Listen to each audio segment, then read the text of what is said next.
look at the screen, you're going to see the pictures of some movers and shakers in the residential, well, generally the real estate appraisal industry. Every one you see on the screen is well known.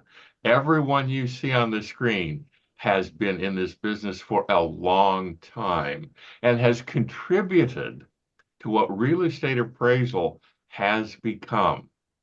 Let's start out with Melissa Bond. Now, Melissa is having a few voice problems, so we're not going to ask her to speak a lot. Of course, Melissa is normally very quiet and hardly ever talks at all. But Melissa is the founder of MPAT. And if you're going to be taking training in how to become a real estate appraiser, it's highly possible you're going to be going through Melissa's program. And if you are, you'll probably see us as well too. Melissa is a state certified residential real estate appraiser in how many states, Melissa? Four? Three in Three? three Okay. states, Tim. Oh, okay. And she is also a former member of the Appraisal Standards Board. So if you want to beat up on somebody about USPAP, there's Melissa. Go ahead. Feel very comfortable. Then we've got Miss Pam Teel. Now, Pam is a state certified general real estate appraiser in the state of Texas, worked for numbers of banks before. She is also one of Texas's mentors. Now, if you in the state of Texas get into a contretemps, you might get the opportunity to work with Miss Pam. She's a USPAP instructor. And she knows USPAP probably better than just about anybody. So getting, which she very humbly and modestly denies. So if you get the opportunity to work with Miss Pam, please take it because you'll enjoy it. Now we've got Diana Jacob. Now, the first thing I have to say about Diana is if you ever get the chance to taste her crawfish mac and cheese, take it because it is heaven in a bowl. And she's also one of Texas's mentors. She's licensed in many states. She's a USPAP instructor. Diana started appraising basically when she was 6 years old.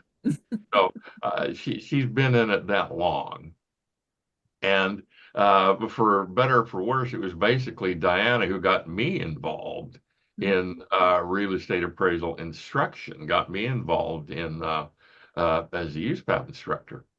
Then we've got Greg Stevens. Now, Greg, there isn't enough time to give all of Greg's credentials. They just keep going and going and going. But he's a USPAP instructor. He's very active in the state of Texas. He's active with the Appraisal Institute, with NAA, with what is it, Craig? The Valuation Society of Texas or something like that. Residential, Yeah, Texas Residential Valuation Society, TRVS. a number of years ago, he's been voted Appraiser of the Year through various organizations, various times, and a USPAP instructor, state certified residential real estate appraiser. He's been chief appraiser at various places. He just, like I say, we don't have enough time or memory space to list all of Greg's qualifications, but he's qualified. Then we've got Mr. Craig Morley. Now, Craig is a certified general real estate appraiser in 3 states. He is a former member of the Utah Appraisal Board. He's a former chair of the Utah Appraisal Board. He's a former member of the ASB. He's a former president of the National Association of Appraisers. He is a former chair of the Realtors Appraisal Section. And in his spare time, he gardens. No, I don't know what Craig does in his spare time. I don't know if he has any spare time. So the point of getting all these folks together is we're going to talk about various aspects of real estate appraisal. And we want to talk to folks who come at this from the standpoint of experts, subject matter experts. So when Greg says thing A is true, you can pretty much take it that thing A is true. You don't have to agree with him. He's married, he's used to that. But you do pretty much have to take it as true because Craig's been there. Now, earlier, Craig wrote something that I thought was very thought provoking. He said, the goal of any training program is to produce competent appraisers capable of developing credible assignment results. So, Craig, take a couple of minutes and run with that. Um, we know what credible means. It means worthy of belief, but why? Um, so what? I mean, the client says, "Hey, I need to know what my house is worth," and you hand them a sheet of paper that says 400,000 bucks. That's an appraisal. Why does it have to be credible? Why do we have to go to so much trouble to follow USPAP, to follow state statute, when they look at it, oh, okay, thank you, and write a check, you hope, and then put it in a drawer? I think there sometimes are misconceptions about what an appraiser does and what an opinion of value is. Because frequently people have this idea that, well, it's just your opinion. And the reality is that the Uniform Standards of Professional Appraisal Practice establish a set of guidelines that present a framework of ethical behavior and establish standards by which the appraiser is supposed to act.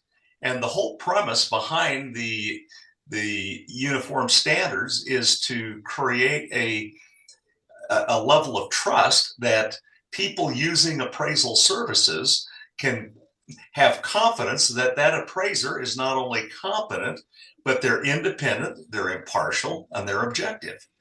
And if appraisers fail to meet those four requirements, it has an adverse impact on the profession as a whole, and it impugns the credibility of not only that person but the bulk of the appraisal community. And so one of the biggest challenges that I think we have had as appraisers is, how do we train the next generation of appraisers and ensure that they have developed those ethical criteria, that they understand the development process for an appraisal that produces those credible assignment results, and that allows them to be able to communicate it within a way that doesn't mislead the user of those appraisal services.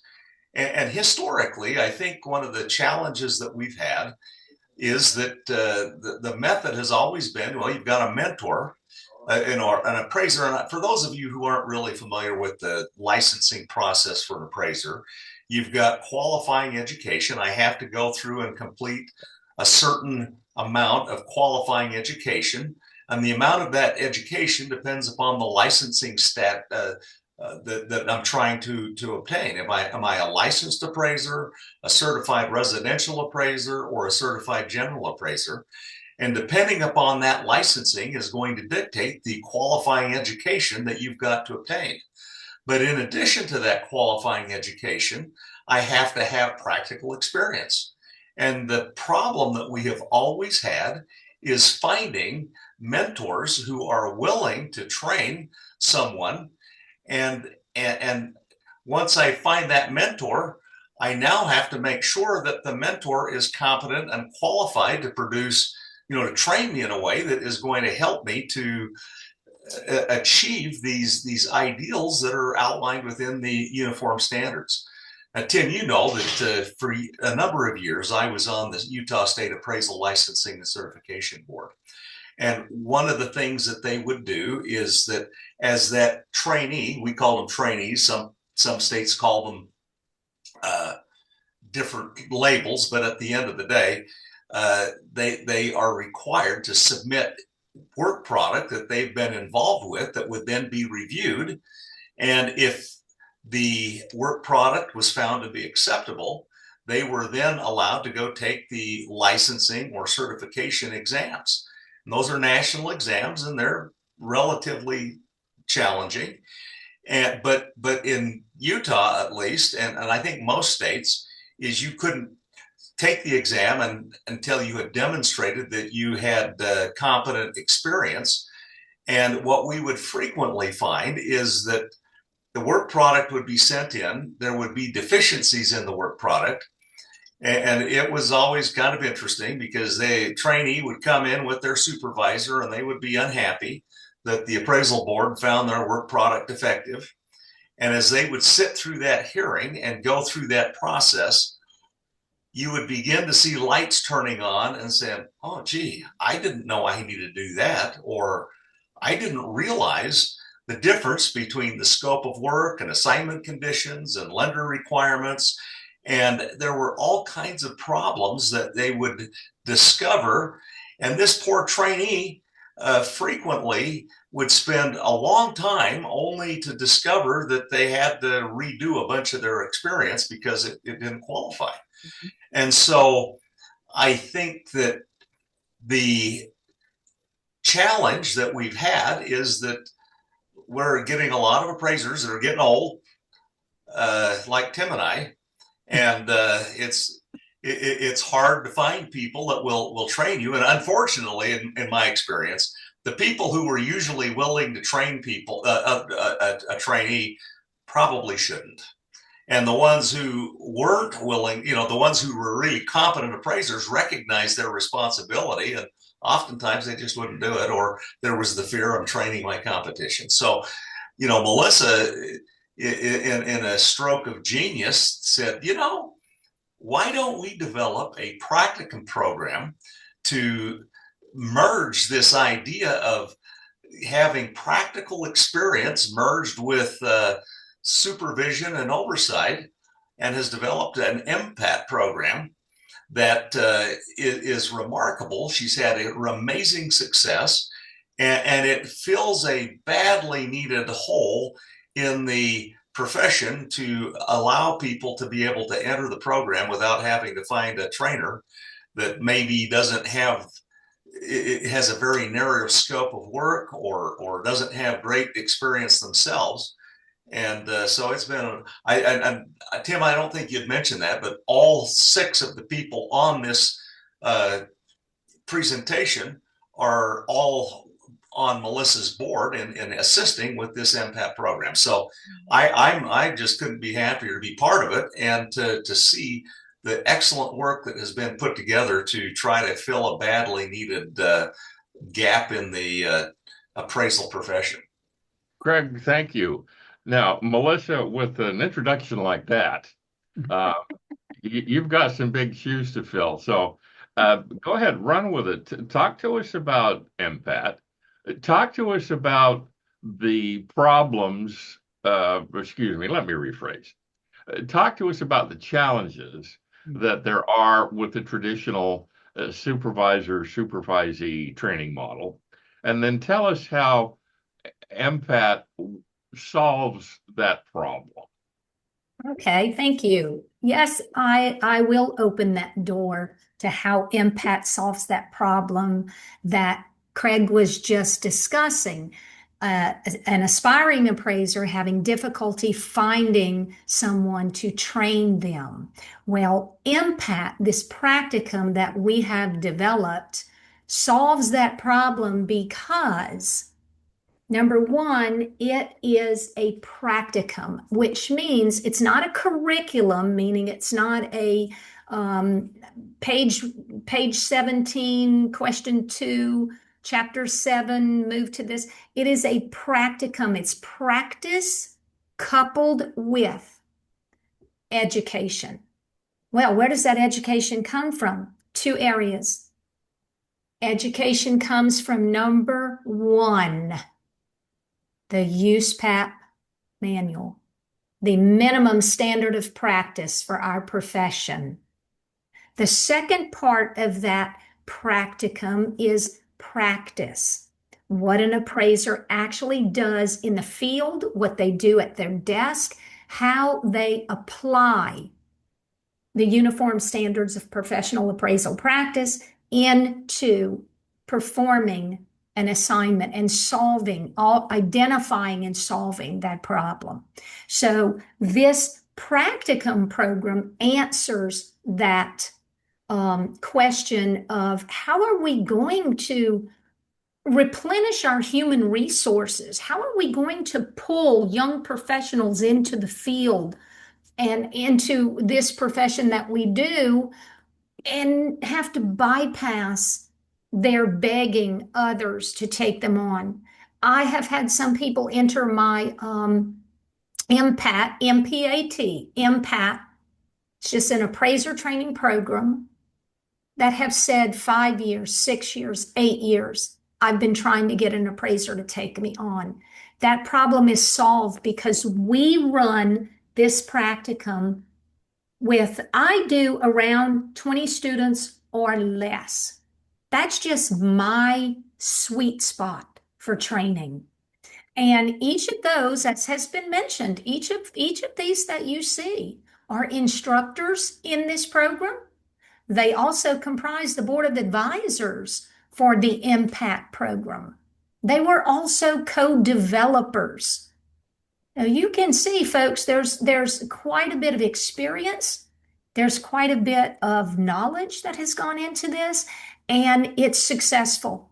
Tim, it's successful. That's one of the keys. We are now running our sixth, that's right, our sixth practicum program, and about to start number 7 very shortly. Very, very well received nationwide by regulators. That's the state licensing boards. Very well received by the Appraisal Foundation, the Appraiser Qualifications Board. Very well received by peers. Boy, that's saying a lot. Our peers that are practicing appraisers, when they get an understanding of what this program does, high praise. That says a lot when your peers can recognize the difficulty you've gone through, the type of learning you've had. And as I said, it starts with USPAP. Those of us that were trained years ago, it started with do the appraisal. Your supervisor said, we just went out to the site, we looked at the house, sit at your desk and write the appraisal. I don't know what I'm doing. I'll just write the appraisal. You got this. That's not how MPAT works. MPAT begins with, what does USPAP expect of us? What's our minimum standard of practice for developing those credible assignment results? So, Tim, it's about education first, and then it's about practical application of that education. And that's why it's successful. But what I would like to say, and each of you know, we may have developed it. We may be able to educate. But who made this program truly successful?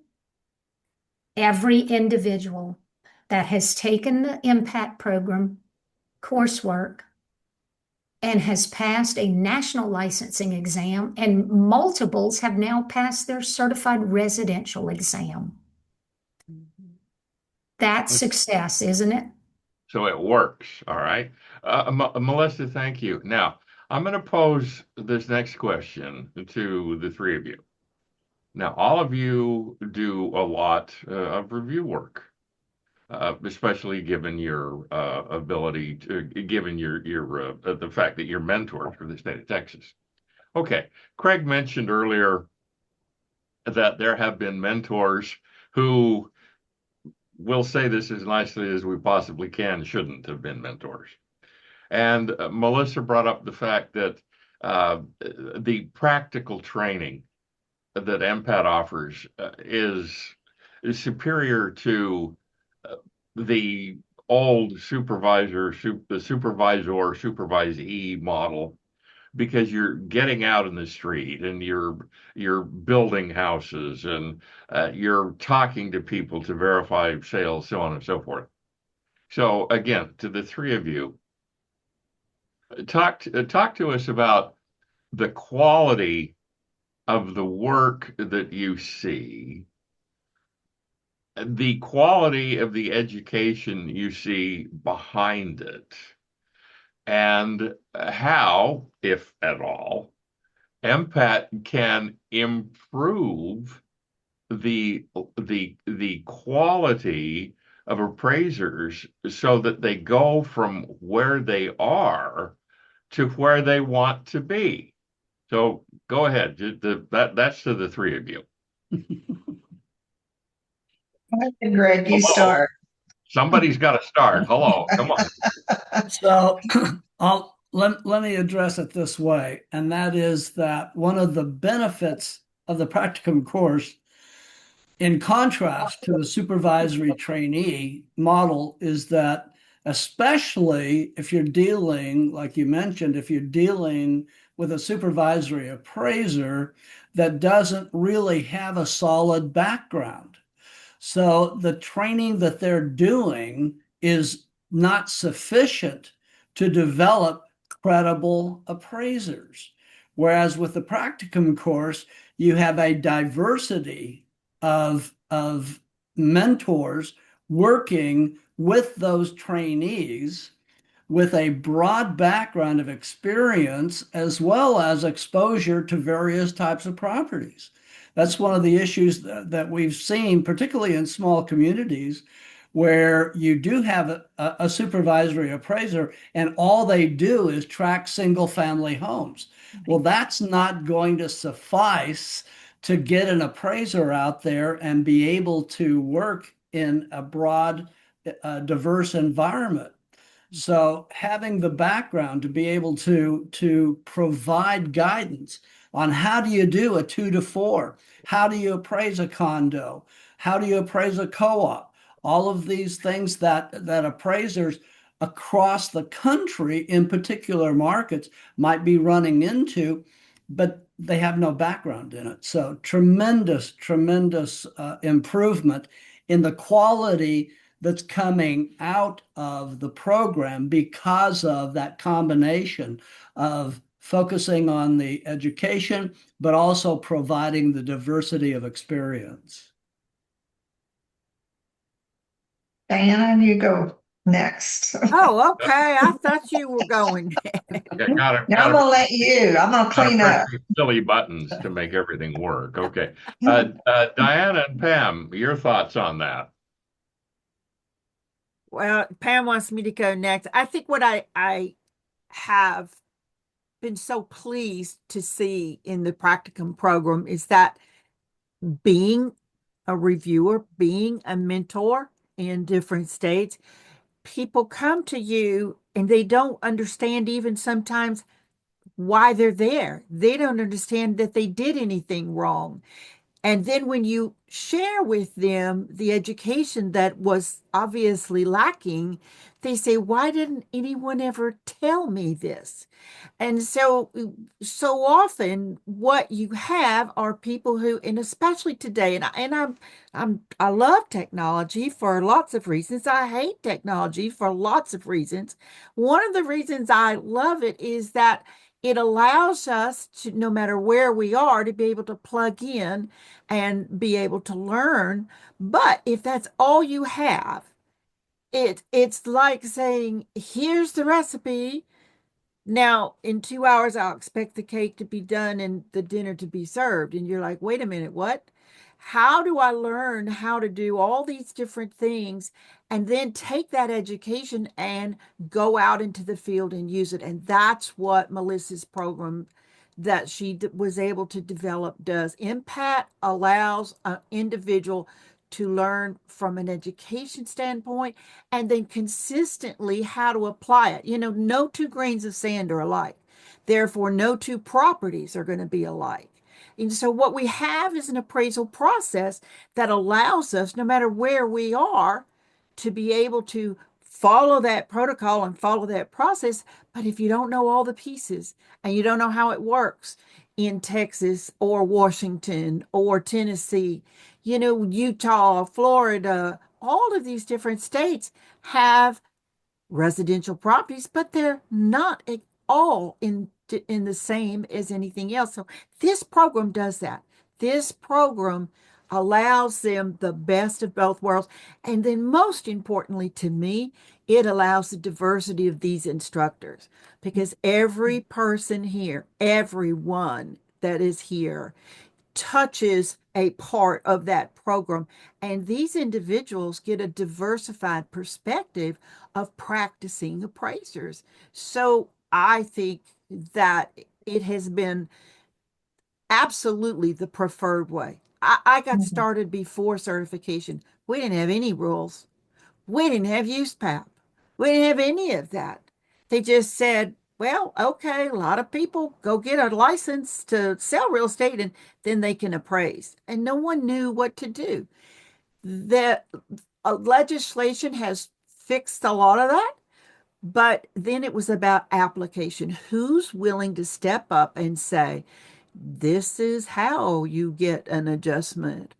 How do we do things in an imperfect world?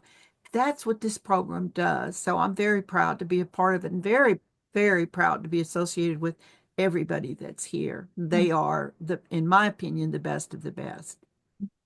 Diana, thank you. Miss Pam, please.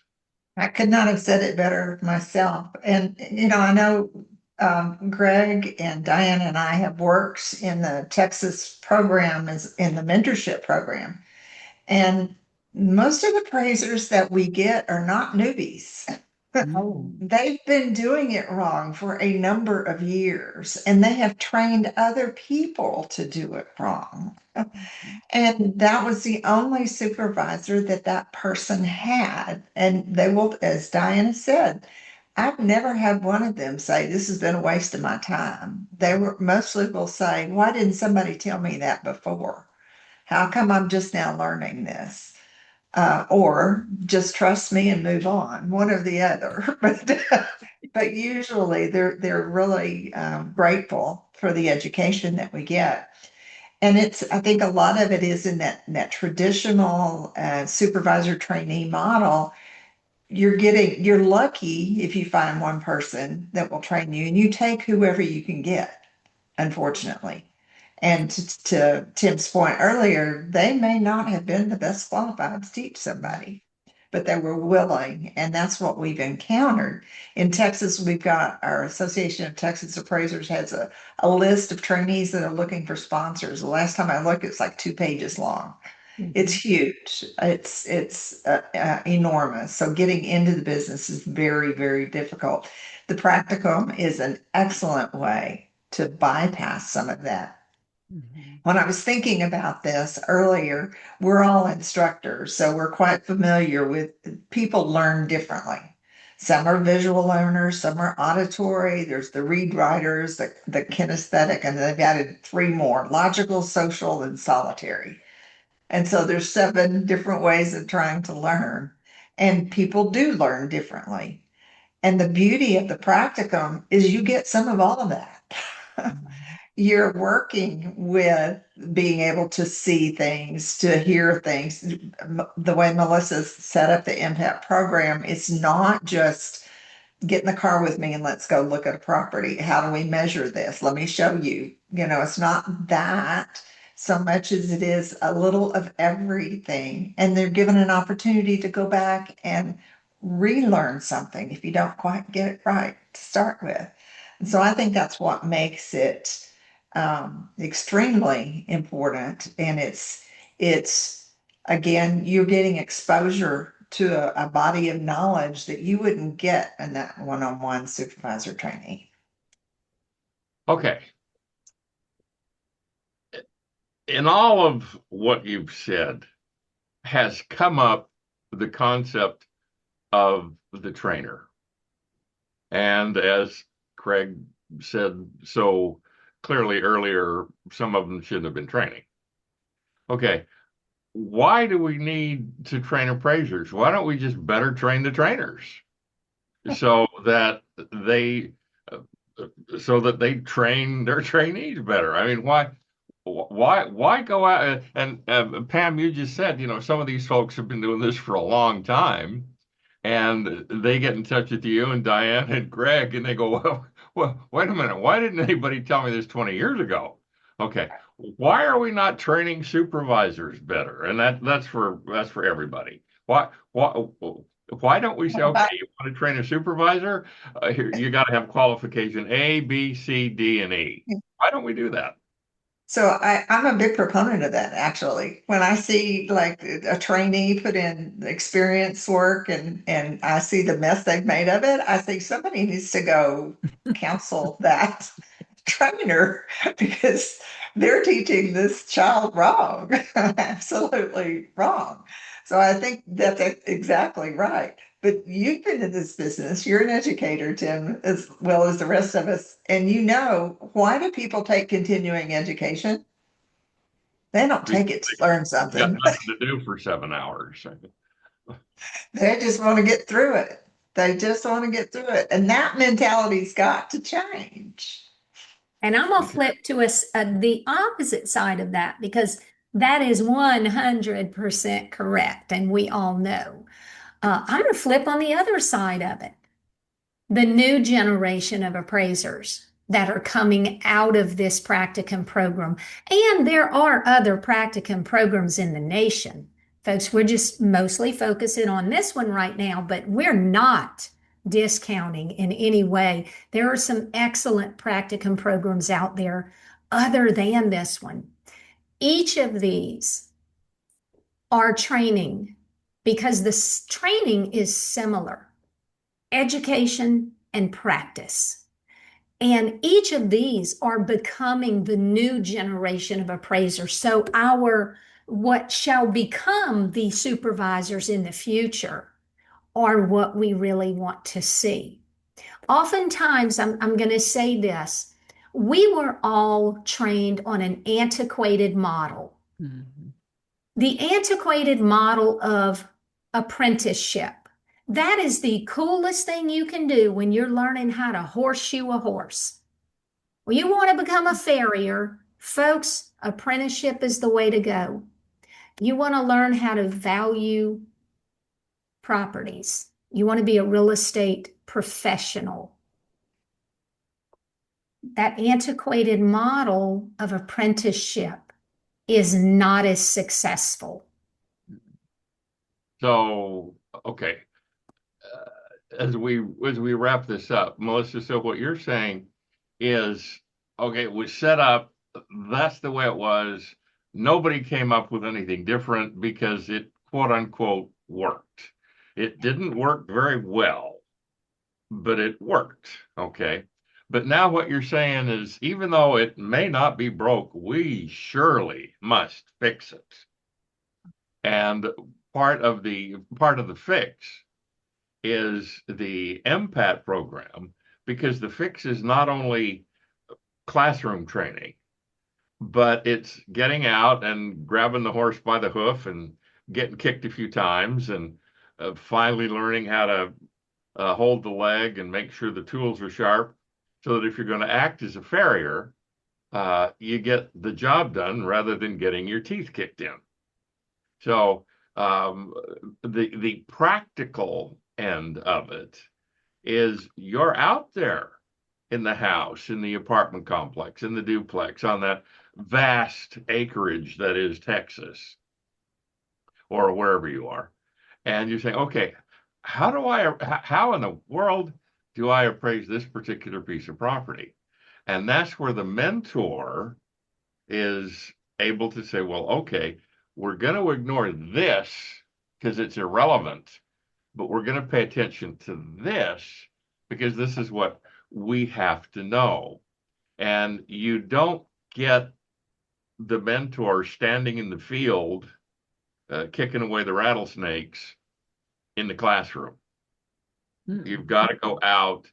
You got to put boots in the dirt Mhm. to really learn how to be an appraiser. So, and Greg and Craig and Diana and Pam, what you're saying is because that hasn't happened, those who perhaps did not take their education as seriously as they could have or should have are now suffering, but those who are going to take advantage of MPAT and similar programs are not going to have to suffer because the training, the care, dare I say it, the love is going to be there. Mhm. Totally agree with that, Tim. I'm sitting here looking around the room and thinking, you know, we all, Melissa stood back and went, okay, who can write highest and best use the best? Who can write about rural properties best? Who can write? And we all took a chunk and wrote it. But yet I know Diana's taught some of my stuff and she's made it better. You know, she took what I had started with and made it better. That's the team effort, I think. And that's huge. Absolutely huge. And I'm going to follow up on that because Pam is exactly right. When I look at what one of them has developed or something I've developed, and then when that lesson, because the lessons are taught by each one of us, Diana doesn't always teach X, Greg doesn't always teach X, Craig doesn't teach X. We move that around because the different perspectives, just as Greg mentioned earlier, the different perspectives is what we're looking for. The different learning styles that you're going to, little emphasis from one educator to the other. And we're able to sharpen the tool that was already sharpened and deliver it even better. We're really close to the end of things. Again, this is a question to all of you. A quick sum up of what you've said and what you believe. Greg, let's start with you. Well, I would say that recapping virtually everything that's been discussed today, we have the practicum resolving many of the shortcomings that the industry has faced over the last 30 plus years through the prior supervisory trainee program and the diversity in the amount of education and training that's being offered through MPAT, combining that with the knowledge of the entrance into the profession now, who are able to take these tools that are becoming more and more available to us and being able to be trained on them because of the diverse backgrounds of the trainers versus one individual, I think is absolutely huge. And so I would kind of close with that. Thank you. Craig, your thoughts. I think one of the guiding principles within USPAP is what would your peers do? The problem that we have is that many appraisers just don't interact that much with other appraisers. And I think that what Melissa has developed with this practicum program is it creates a relationship with other appraisers, with mentors and others that allows you to get some of that peer relationship that you otherwise wouldn't have. That's right. And so when you encounter a problem that you don't know how to solve, you've got a whole stable of people that you know that you can reach out and say, I've got this problem. How do I solve it? And so instead of trying to figure everything out on your own, you've got a list of subject matter experts, people that you've been through courses with, that just helps you to become a better appraiser than you'd otherwise be trying to just do it on your own. Greg, thank you. Miss Diana, what are your summary thoughts? Short and sweet. If wishes were horses, beggars would ride. I wish this had been available when I entered the business. I am so committed to being able to be part of this program, and I'm so grateful for it because this is the way it should have always been.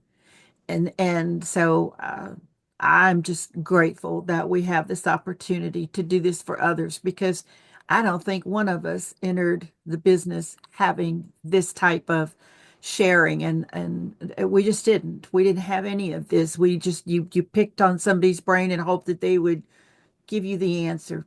There, it's here. Dana, thank you. Pam, please. So I would say I want to talk to the potential students. This is not easy. I mean, there's no way about it. Melissa never sleeps. So she is always on call and on her students to produce what they need to produce. But if you want to be successful in getting through the program, this is certainly an option. And if you're not wanting to work hard, please don't take that spot. Leave it for somebody who's wanting to work hard. This is one of several avenues. This one may not be for you, and that's okay. We're okay with that. We know we're not everybody's cup of tea. But if you're really wanting to learn and wanting to do it well and pass the exam, by the way, this is not a bad way to go. Pam, thank you. And Melissa, we're going to give you the last couple of minutes here. And also, please make sure to give us your email address for anyone listening who wants to get in touch with you. Okay, so I think my closing remarks are going to be what I said earlier. We are accomplished. We're very grateful for that. This is a God-given program. It was God-given vision, and we followed that path, and it has worked. What I would like to give one little shout out, the practicum was outlined by the Appraiser Qualifications Board for the Appraiser Foundation, the Appraisal Foundation in 2008. Count those years back. It wasn't until almost 6 years ago that it became something that we began providing the coursework for and opening that door. So always know that this has been around for a long time. It's just never been developed. Now that it's been developed, it's available. It has a proven track record. Proven. The statistics are just phenomenal. But it's not really us that made it happen. Folks, we're the wind beneath the aspiring appraiser's wing, because it's the aspiring appraiser that does exactly what was said, works hard, because this is not a cakewalk. This is tough, but when you come out on the other side, you have the confidence that you need. You have the confidence to call yourself an appraiser. So it is those that pass the national licensing exam and the national certification, the certified residential exam, that makes this program the success that it is.